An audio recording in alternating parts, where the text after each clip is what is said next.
परम सत्योग गुरु सवारी साध संगत जी, सतगुरु जी की अपार रहमत बख्शिश पालता हुई है। धन गुरु अर्जुन साहब पातशाह जी की पवित्र रसना तो बख्शिश हुई। सब सुखां दी दाती, सर्ब दुखां अत कलेशां दा नश करन वाली श्री सुखमनी साहब जी की पवित्र बाणी की 5वीं अष्टपदी की हुण तक असां सारिਆਂ ने बैठ के विचार की है। अज 6वीं अष्टपदी की आरंभता हो रही है। सतगुरु कोशिश करते ने, रहमत कर रहे ने, पारा करते ने। आओ गुरुदेव की असीस नाल, सतगुरां दी नदरे करम नाल 6वीं अष्टपदी नूं पढ़न अते विचारन की दात सतगुरां कोलों मंगीए। सारी संगत शरधा प्यार सहित आखो वाहिगुरु जी का खालसा वाहिगुरु जी की फतेह। श्लोक का क्रोध और लोभ मोह बिस जाए हमेव, नानक प्रभ शरणागति का प्रसार गुरुदेव। सतगुरु अर्जुन साहब पिता महाराज ने इस पवित्र श्लोक विच सारी मनुखता दे जीवन की घाड़त नूं कढ़ दिता है।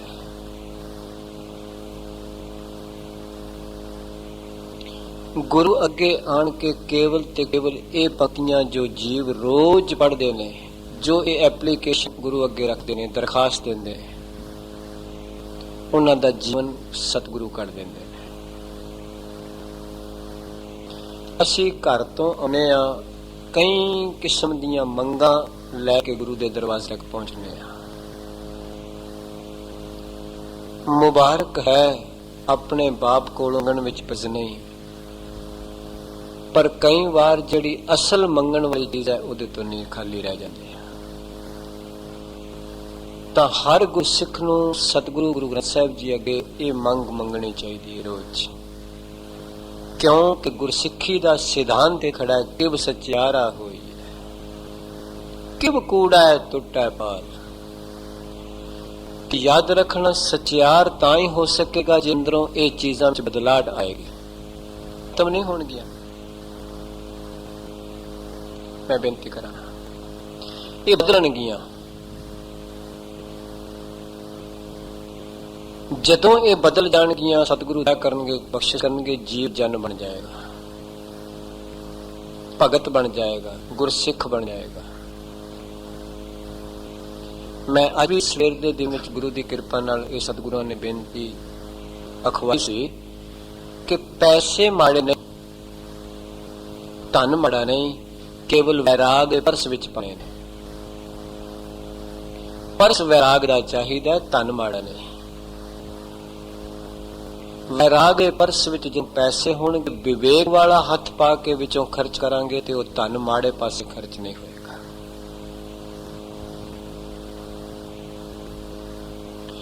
शर्त केवल मुश्किल ये बन चुकी है कि वैराग दा परस नहीं रहा, विवेक दा विचों हथ नहीं रहा, इस करके धन गलत पासे खर्च हो गया। काम ने संयम विच बदलना है।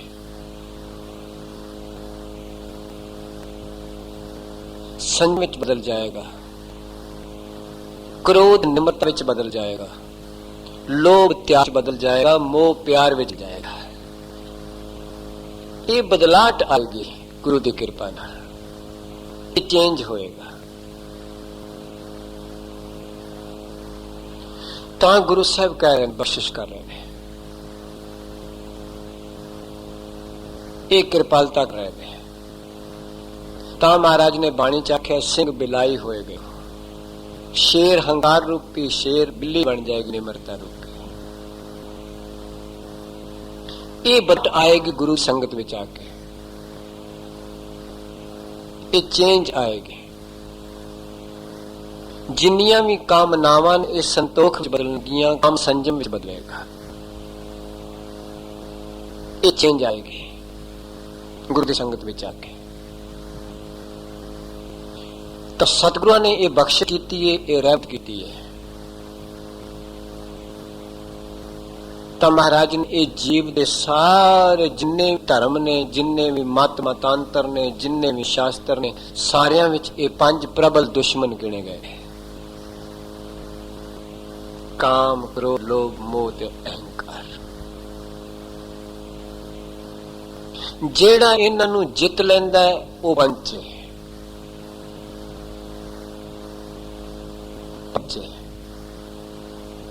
ਆਪ ਜੀ ਨੂੰ ਜੇ ਪਤਾ ਹੋਵੇ, ਪੰਚ ਪੁਗੇ ਹੋਏ ਨੂੰ ਕਹਿੰਦੇ ਨੇ। ਪੁਰਾਣੇ ਜ਼ਮਾਨੇ ਵਿੱਚ ਪਿੰਡਾਂ ਵਿੱਚ ਪੰਚਾਂ ਦਾ ਰਾਜ ਹੁੰਦਾ ਸੀ। ਜਿਹੜਾ ਚੰਗਾ ਮਨੁੱਖ ਚੁਗਿਆ ਜਾਏ ਇਸ ਵਿੱਚ ਉਸ ਨੂੰ ਲੋਕ ਪੰਚ ਕਹਿੰਦੇ ਸਨ। ਗੁਰੂ ਨੇ ਗੁਰੂ ਗ੍ਰੰਥ ਸਾਹਿਬ ਜੀ ਅੰਦਰ ਪੰਜ ਗੁਰਸਿੱਖ ਨੂੰ, ਸੰਤ ਨੂੰ ਆਖਿਆ, ਭਗਤ ਨੂੰ ਆਖਿਆ, ਪੰਚ ਪਰਵਾਨ, ਪੰਚ ਪ੍ਰਧਾਨ, ਪੰਚੇ ਪਾਵੈ ਦਰਗਾਹ ਮਾਨ। ਉਹ ਪੰਚ ਹੈ ਜਿਸਨੇ ਪੰਜਾਰਾਂ ਤੇ ਕਾਬੂ ਲਿਆ। ਉਹ ਪੰਚ ਹੈ ਜਿਨਨੇ ਪੰਜਾਂ ਨੂੰ ਜਿੱਤ ਲਿਆ। ਵੈਸੇ ਸਰੀਰ ਵੀ ਪੰਜਾਂ ਤੱਤਾਂ ਦਾ, ਸਾਰੀ ਸ੍ਰਿਸ਼ਟੀ ਪੰਜਾਂ ਤੱਤਾਂ ਦੀ ਹੈ। ਵਿਕਾਰ ਵੀ ਪੰਜ ਨੇ, ਪਿਆਰੇ ਵੀ ਪੰਜ ਹੀ ਨੇ। ਤਾਂ ਗੁਰੂ ਸਾਹਿਬ ਕਹਿ ਰਹੇ ਨੇ, ਬਖਸ਼ਿਸ਼ ਕਰ ਰਹੇ ਨੇ। ਅੱਜ ਗੁਰੂ ਅਰਜਨ ਸਾਹਿਬ ਪਾਤਸ਼ਾਹ ਮਹਾਰਾਜ ਜਿੱਥੇ ਆਪਣੇ ਸਤਿਗੁਰਦੇਵ ਗੁਰੂ ਰਾਮਦਾਸ ਸਾਹਿਬ ਪਾਤਸ਼ਾਹ ਨੂੰ ਸੰਬੋਧਨ ਕਰਕੇ ਇਹ ਬਖਸ਼ਾਂ ਕਰ ਰਹੇ ਨੇ, ਇਹ ਰਹਿਮਤਾਂ ਕਰ ਰਹੇ ਨੇ, ਆਪਣੇ ਗੁਰੂ ਅੱਗੇ ਆਪਣੀ ਐਪਲੀਕੇਸ਼ਨ ਦੇ ਰਹੇ, ਉੱਥੇ ਸਾਨੂੰ ਵੀ ਦੱਸ ਰਹੇ ਨੇ ਕਿ ਗੁਰੂ ਗ੍ਰੰਥ ਸਾਹਿਬ ਅੱਗੇ ਤੂੰ ਵੀ ਕਿਸ ਤਰ੍ਹਾਂ ਦੀ ਐਪਲੀਕੇਸ਼ਨ ਦਿਆ ਕਰ, ਅਰਜ਼ੀ ਦਿਆ ਕਰ, ਦਰਖਾਸਤ ਦਿਆ ਕਰ। ਤਾਂ ਗੁਰੂ ਸਾਹਿਬ ਨੇ ਇਹ ਬਖਸ਼ਾਂ ਕੀਤੀਆਂ ਤੇ ਇਹ ਵਚਨ ਕਹੇ। ਯਾਦ ਰੱਖਣਾ, ਇਹ ਅਸ਼ਟਪਦੀ ਪ੍ਰਸਾਦ, ਅਸ਼ੀਰਵਾਦ ਤੇ ਧੰਨਵਾਦ ਹੈ। ਪ੍ਰਸਾਦ ਦਾ ਮਤਲਬ ਹੁੰਦਾ ਕਿਰਪਾ। ਪ੍ਰਸਾਦ ਤੇ ਅਸ਼ੀਰਵਾਦ ਗੁਰੂ ਨੇ ਦੇਣਾ ਤੇ ਧੰਨਵਾਦ ਸ਼ਿਸ਼ ਕਰਨਾ ਹੈ। ਇਹ ਸਾਰੀ ਅਸ਼ਟਪਦੀ ਵਿੱਚ ਇਹ ਕੁਛ ਹੋਇਆ। ਪ੍ਰਸਾਦ ਗੁਰੂ ਕਰਦਾ, ਕਿਰਪਾ ਗੁਰੂ ਕਾ ਹੈ, ਇਹ ਗੁਰੂ ਦਾ ਰੋਲ ਹੈ। ਅਸ਼ੀਰਵਾਦ ਵੀ ਗੁਰੂ ਕਰਦਾ ਹੈ, ਇਹ ਗੁਰੂ ਦਾ ਰੋਲ ਹੈ। ਪਰ ਯਾਦ ਰੱਖਣਾ, ਧੰਨਵਾਦ ਸ਼ਿਸ਼ ਨੇ ਕਰਨਾ। ਜੇ ਭੁੱਲ ਗਿਆ ਤੇ ਮੁਸ਼ਕਲ ਹੋ ਜਾਏਗੀ। ਔਰ ਜ਼ਿੰਦਗੀ ਵਿੱਚ ਇਹੋ ਕੁਝ ਹੋ ਰਿਹਾ। ਗੁਰੂ ਪ੍ਰਸਾਦ ਕਰ ਰਿਹਾ, ਅਸ਼ੀਰਵਾਦ ਕਰ ਰਿਹਾ, ਸਿੱਖ ਧੰਨਵਾਦ ਤੋਂ ਖੁੰਝ ਗਿਆ ਹੈ। ਕੇਵਲ ਤੇ ਕੇਵਲ ਜੀਵਨ ਇੱਥੇ ਅਟਕ ਗਿਆ। ਸ਼ਿਸ਼ ਧੰਨਵਾਦ ਨਹੀਂ ਕਰ ਰਿਹਾ ਗੁਰੂ ਦਾ, ਥੈਂਕਸ ਨਹੀਂ ਕਰ ਰਿਹਾ, ਸ਼ੁਕਰਾਨਾ ਨਹੀਂ ਕਰ ਰਿਹਾ, ਕੇਵਲ ਰੋਜ਼ ਮੰਗ ਕਰ ਰਿਹਾ ਹੈ। ਉਹ ਆਸ਼ੀਰਵਾਦ ਦੇ, ਮੇਰੇ ਤੇ ਕਿਰਪਾ ਕਰ, ਮੈਨੂੰ ਪਦਾਰਥ ਦੇ, ਮੈਨੂੰ ਬੱਚੇ ਦੇ, ਆ ਦੇ, ਉਹ ਦੇ, ਪਰ ਧੰਨਵਾਦ ਕੋਈ ਨਹੀਂ। ਕਦੀ ਪੁੱਛੋ ਇਸ ਨੂੰ ਵੀ ਤੂੰ ਧੰਨਵਾਦ ਵੀ ਕੀਤਾ ਹੈ? ਨਹੀਂ। ਬਹੁਤ ਘੱਟ ਲੋਕ ਨੇ ਜਿਹੜੇ ਧੰਨਵਾਦ ਕਰਦੇ ਗੁਰੂ ਦਾ। ਗੁਰੂ ਪ੍ਰਸਾਦ ਤੇ ਮੰਗਦੇ, ਆਸ਼ੀਰਵਾਦ ਤੇ ਮੰਗਦੇ ਨੇ, ਪਰ ਧੰਨਵਾਦ ਵੇਰੀ ਮੋੜ ਕੇ ਚਲੇ ਜਾਂਦੇ ਨੇ। ਧੰਨਵਾਦ ਬਹੁਤ ਘੱਟ ਲੋਕ ਕਰ ਰਹੇ। ਤੇ ਜਿਨ੍ਹਾਂ ਨੂੰ ਧੰਨਵਾਦ ਕਰਨ ਦੀ ਆਦਤ ਪੈ ਜਾਂਦੀ ਹੈ, ਉਹਨਾਂ ਦਾ ਜੀਵਨ ਹੋਰ ਹੁੰਦਾ ਹੈ। ਉਹਨਾਂ ਦਾ ਜੀਵਨ ਫਿਰ ਦੂਸਰਿਆਂ ਵਾਸਤੇ ਵੀ ਮਾਰਗਦਰਸ਼ਨ ਬਣ ਜਾਂਦਾ ਹੈ। ਧੰਨਵਾਦ ਕਰਨ ਵਾਲਾ ਹੰਕਾਰੀ ਨਹੀਂ ਹੋ ਸਕਦਾ, ਧੰਨਵਾਦ ਕਰਨ ਵਾਲਾ ਲੋਭੀ ਵੀ ਨਹੀਂ ਹੋ ਸਕਦਾ, ਧੰਨਵਾਦ ਕਰਨ ਵਾਲਾ ਕਾਮੀ ਵੀ ਨਹੀਂ ਹੋ ਸਕਦਾ, ਨਹੀਂ ਹੋ ਸਕਦਾ। ਧੰਨਵਾਦ ਕਰਨ ਵਾਲਾ ਸਭ ਦਾ ਪਿਆਰਾ ਬਣ ਜਾਂਦਾ ਹੈ। ਗੁਰੂ ਦੇ ਬੋਲਨੇ ਜੋ ਹਰ ਪਿਆਰਾ ਸੋਸਨਾ ਕਾ ਪਿਆਰਾ। ਉਹ ਇੱਕ ਛੋਟੇ ਜਿਹੇ ਮੋਹ ਦੇ ਦਾਇਰੇ ਵਿੱਚੋਂ ਨਿਕਲ ਜਾਂਦਾ ਹੈ, ਮੇਰ ਤੇਰੇ ਦੇ ਦਰਵਾਜ਼ੇ ਵਿੱਚੋਂ ਨਿਕਲ ਜਾਂਦਾ ਹੈ। ਮੈਂ ਮੇਰੀ ਦਰਵਾਜ਼ੇ ਵਿੱਚੋਂ, ਘੇਰੇ ਵਿੱਚੋਂ ਨਿਕਲ ਜਾਂਦਾ ਹੈ। ਮੈਂ ਮੇਰੀ ਦਾ ਘੇਰਾ ਬਹੁਤ ਛੋਟਾ ਹੈ ਤੇ ਤੂੰ ਤੇਰੀ ਦਾ ਤੇ ਬਹੁਤ ਵੱਡਾ ਵਿਸ਼ਾਲ ਹੈ। ਸੰਕੀਰਨਤਾ ਵਿੱਚੋਂ ਦਾ ਮਨ ਨਿਕਲ ਜਾਂਦਾ ਹੈ। ਇਹ ਗੱਲਾਂ ਨਹੀਂ ਆਦਾ, ਉਹਨੇ ਆ ਆਖਿਆ, ਉਹਨੇ ਆ ਕੀਤਾ, ਉਹਨੇ ਇਹ ਕੀਤਾ, ਨਥਿੰਗ। ਨਿਕਲ ਜਾਂਦਾ ਇੱਥੋਂ ਸਤਿਗੁਰੂ ਦੀ ਕਿਰਪਾ ਨਾਲ, ਕਿਉਂਕਿ ਗੁਰੂ ਦਾ ਪ੍ਰਸਾਦ ਵਰ ਗਿਆ ਹੈ, ਗੁਰੂ ਦੀ ਕਿਰਪਾ ਵਰਤ ਗਈ ਉਹਦੇ ਤੇ ਪ੍ਰਸਾਦ ਕੋਈ ਆਪ ਨਹੀਂ ਬਣਾ ਸਕਦਾ। ਕਰ ਕੋਈ ਕਹੇ ਵੀ ਮੈਂ ਪ੍ਰਸਾਦ ਬਣਾ ਲਵਾਂ, ਕਹੇਗਾ ਮੈਂ ਪ੍ਰਸਾਦ ਬਣਾਇਆ, ਪਰ ਪ੍ਰਸਾਦ ਉਦੋਂ ਬਣਦਾ ਜਦੋਂ ਗੁਰੂ ਮੋਹ ਤੇ ਲੱਗਦੀ ਹੈ। ਘਰ ਤੇ ਕੜਾ कोई घर अमृत नहीं बना सकता, अमृत ते गुरु बख्शिश करना बनता है। किसी टूटी तो पा होया पानी अमृत बनता जो गुरु की बाणी नाल स्पर्श होता है। प्रसाद बनता जो गुरु के प्रवान होता है। ते गुरु प्रसाद करता है ते कृपा करता है, आशीर्वाद भी करता है, पर जदों धन्यवाद का वेला उन्हें सिख मुकर जाता है। ये सारी अष्टपदी इन्हां तिन्ना परिभाषा ते चलेगी, प्रसाद, आशीर्वाद, धन्यवाद। सतगुरु जी कह रहे ने, बख्शिश कर रहे हैं, कृपा कर रहे हैं, ते महाराज कहते ने, हे मेरे मालिक, काम क्रोध अर मैंने एंड और ते काम क्रोध अर लोभ मोह बिन सुजाए अहमेव। अहमेव का मतलब अपनापन, अहंकार। मैं जिन्ना चिर हौम है उन्ना चिर दूसरे की वडियाई नहीं हो सकती, कभी भी नहीं होएगी। दूसरे की सिफत सलाह वो कहेगा जिहदे अंदरों हौम निकल गई।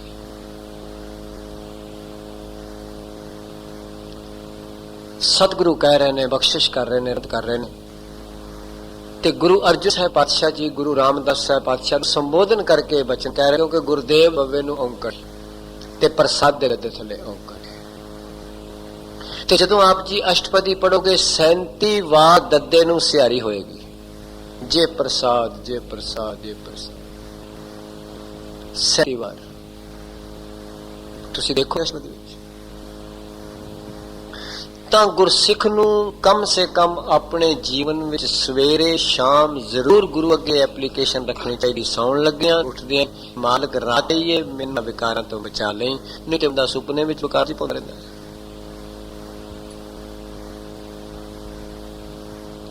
ਦਿਨ ਚੜ੍ਹੇ ਮੈਨੂੰ ਕਿਰਪਾ ਕਰੀ, ਮੈਨੂੰ ਵਿਕਾਰਾਂ ਤੋਂ ਬਚਾ ਲਈ, ਮੇਰੇ ਤਨ ਤੇ ਮਨ ਬਖਸ਼ਿਸ਼ ਕਰੀ। ਸਤਿਗੁਰੂ तेरे अगे बेनती करदा नानक प्रभ शरनागति, प्रभ दे भब्बे नूं औंकड़ नहीं। हे प्रभु, गुरु अर्जन साहब ने, मैं नानक तेरी शरनागति आया हां, कर प्रसाद, मेरे ते कृपा कर गुरुदेव। हे गुरुदेव, हे सतगुरु।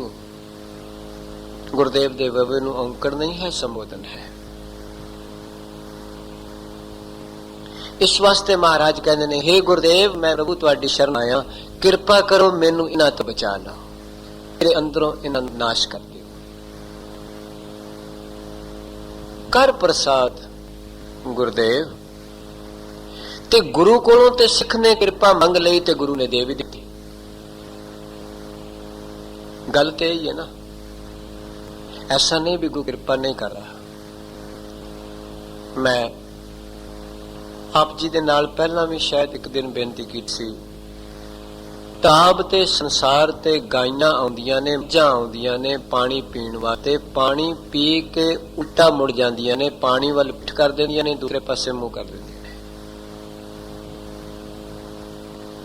गावां ते मझां पीण आउंदियां ने तलाब तो, छप्पड़ तो, पानी पी के उल्ट जांदियां ने। याद रखना, मोर भी उसे तालाब से पानी पीण आउंदा है, पर पानी पी के कभी पानी वाल कंड नहीं करता, उल्टे पैरां नाल हटदा है, कभी नहीं कंड करेगा। पर मुश्किल ते वे सिख गुरु कोलों दातां मंगदा है ते गुरु दातां दिंदा है, पर जदों मिल जांदियां ने फिर कंड कर लैंदा है। कोठी मंगदा है, कोठी मिलदी है, पर विच शराब पियांदा, कंड हो चुकी है। कार मंगदा है, मिल जाती है, फिर विच टेप पा के गाने सुनता है, क्योंकि कंड हो गई है। होर ते कोई कारण नहीं। जे ओहदा मूंह गुरु वल हुंदा जिथों कार मिली है, कदी भी अपनी कार विच गाना ना सुनदा, सवाल ही पैदा नहीं होंदा। जिन्हां दा गुरु वल मूंह है, उन्हां दी कार विचों कदी गाने की आवाज नहीं आ सकती। जिन्हां दा गुरु वल मूंह है, उन्हां दे ड्राइंग रूम चों कदी शराब दी बो नहीं आ सकती।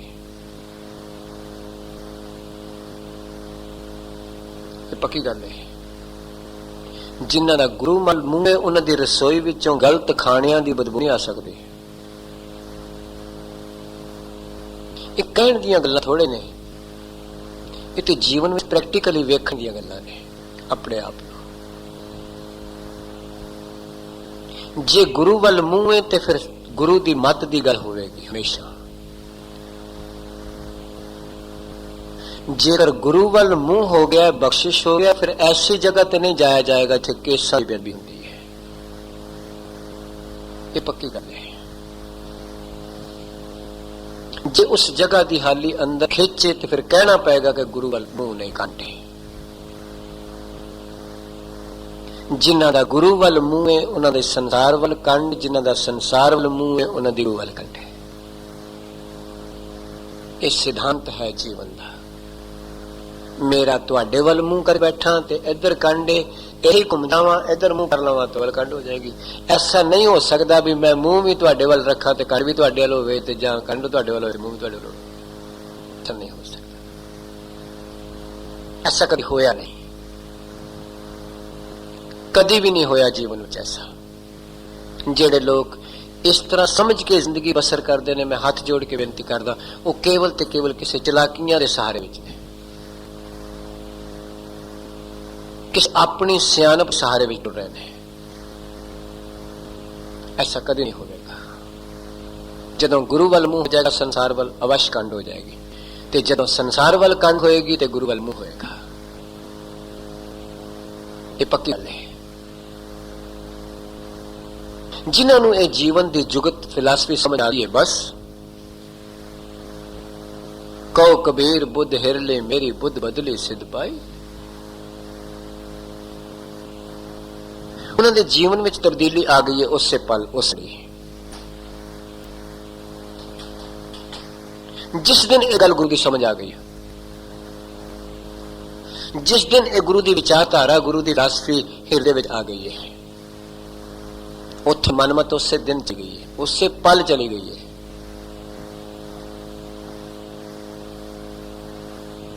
तो सतगुरु कृपा करते ने, बख्शिश करते ने, रहमत करते ने। सारी अष्ट के अंदर गुरु ने प्रसाद आशीर्वाद ते धन्यवाद की गल करनी है बस। महाराज कह रहे ने नानक प्रभ शरणागति, हे प्रभु मैं तेरी शरणागति आया। ते शरणागति हुंदा जदों अपनी मर्जी छड़ दईए, अपनी मत भी चलाइए ते गुरु दी भी ना रलाइए, शरणागति नहीं हुंदी। शरणागति हुंदी है जिथे अपनी टोटल कोई होंद ना है, कोई मर्जी नहीं, उसनूं कहना शरणागति। जिथे अपनी मत हट जाए वो शरणागति है। जिथे केवल ते केवल गुरु दी मत टुर पए, गुरु दे पल्ले नाल। याद रखना संसार की सियासत ते संसार अगे लगन दा विषय है ते परमार्थ पिछे लगन दा विषय है। संसार विच कोई बंदा व्यवहार बहुत चंगा करता है, वो वेख के अगे लगा है, पिछे लगो, रीस करनी है मैं भी अगे हो। संसार दे इलेक्शन अगे जितन का विषय है, पर परमार्थ हार विषय है, आपा मारन का विषय है। तो गुरुदेव बख्शा करते ने, रहमत करते ने। सतगुरु कह रहे ने नानक प्रभ शरणागति, हे प्रभु मैं तुहाडी शरणगति आया, कर प्रसाद। गुरुदेव, गुरुदेव दवे नूं औंकड़ नहीं संबोधन है, प्रसाद दे दे थले औंकड़ है। ते जदों तुसीं अष्टपदी पढ़ोगे 37 बार सिहारी लाइए गुरु ने अंदर नूं, जे प्रसाद जे प्रसाद जे प्रसाद। तो महाराज कहते हैं हे सतगुरु मेरे ते कृपा कर, मेरे ते बख्शिश कर, मेरे अंदरों ये विकार तब्दील हो जान, ये रब कर दे, ये बख्शिश कर दे। बैरी उल्ट पए हैं मीता, सुरती का माग चल के उल्टी नजर लगासी, ये कृपा कर, ये बख्शिश कर दे। मैं जा रहा, मैनू पता लगा गल तेरा सा, बस उधरों मुड़ जाएगा। जिधर पहला कंड सी उधर मुंह हो जाएगा, जिधर मुंह सी उधर कंड हो जाएगी। ये किरपा है सब तो बड़ी। वैसे तो 4 किस्म की किरपा है शास्त्रां विच। ईश्वर किरपा, गुरु किरपा, शास्त्र किरपा ते स्वयं किरपा। तो गुरु साहब कह रहे ने, बख्शिश कर रहे ने, महाराज किस तरह बचन करते ने, गुरु कोलों दात मंगनी है। असीं आम तौर ते किरपा इत्थों तक सोच बैठे हैं, किसी दे घर 4 पैसे वध आ जाण कहने बड़ी किरपा है, जां सतगुरु किरपा करन बड़े लड़के 1-2 हो जाण कहने बड़ी किरपा है, जां दुकान दा काम ज्यादा होवे, मोटर वड्डी हो जाए, कोठी वड्डी हो जाए, बड़ी किरपा है। मैं मानदा हूं गुरु दी आशीर्वाद, विच कोई शक नहीं। मैं मानदा हूं गुरु दा प्रसाद है, पर जे तेरे कोलों गुरु दा आशीर्वाद प्रसाद दा धन्नवाद नहीं हो सकिया, याद रखे किरपा नहीं रहेगी, किरपा नहीं रहेगी। तो इस सतगुरु दी पातशाह जी इस केवल ते केवल विचारधारा दे इर्द गिर्द घूम रही है, विचारधारा दे इर्द घूम रही है, विचारधारा दे इर्द घूम रही है, विचारधारा दे इर्द